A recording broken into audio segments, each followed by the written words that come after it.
Mes chers compatriotes, en ce qui me concerne, j'ai, comme vous le savez, fait part le 5 mars dernier à toute la nation, devant le Parlement, réuni en congrès à Yamoussoukro, de ma volonté, bien que la nouvelle constitution m'y autorise, de ne pas faire acte de candidature et de passer la main à une nouvelle génération.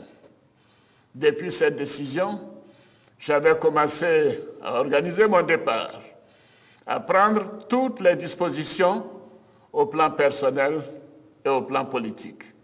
J'avais planifié ma vie après la présidence. J'avais entrepris de relancer les activités de mon institut et de créer la Fondation internationale Alassane Dramane Ouattara, ADO, dont les locaux sont en cours de finition. J'envisageais ainsi de mettre mon expérience en matière économique et de gouvernance au service des pays et des institutions qui le souhaiteraient. Au plan politique, ma décision avait abouti à la désignation, le 12 mars 2020, d'un candidat, chef d'équipe de cette nouvelle génération, de cadres compétents et dévoués, à même de préserver les acquis de notre pays en matière de paix et de progrès. Mais comme le dit l'adage, l'homme propose, Dieu dispose. Les récents événements tragiques avec le décès du Premier ministre Amadou Gon Coulibaly laissent un vide au niveau de l'équipe que j'avais mise en place pour poursuivre et consolider le programme de développement économique et social pour lequel vous m'avez fait confiance. Par ailleurs, le calendrier très serré, à peine 3 mois avant l'élection présidentielle. Les défis auxquels nous sommes confrontés pour le maintien de la paix, la sécurité nationale et sous-régionale, ainsi que la nécessité de juguler la crise sanitaire. Le risque que tous les acquis, après tant d'efforts et de sacrifices, consentis par toute la population, soient compromis. Le risque que notre pays recule dans bien des domaines. Tout cela m'amène à reconsidérer ma position. Face à ce cas de force majeure et par devoir citoyen, j'ai décidé de répondre favorablement à l'appel de mes concitoyens me demandant d'être candidat à l'élection présidentielle du 31 octobre 2020. Je suis donc candidat à l'élection présidentielle du 31 octobre 2020.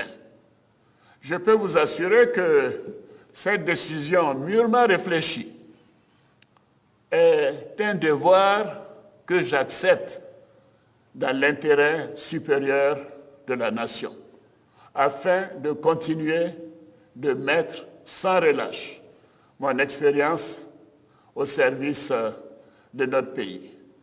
Compte tenu de l'importance que j'accorde à mes engagements et à la parole donnée, cette décision représente un vrai sacrifice pour moi, que j'assume pleinement par amour pour mon pays. Par cette décision, je vais aussi prendre le temps d'achever de préparer la relève.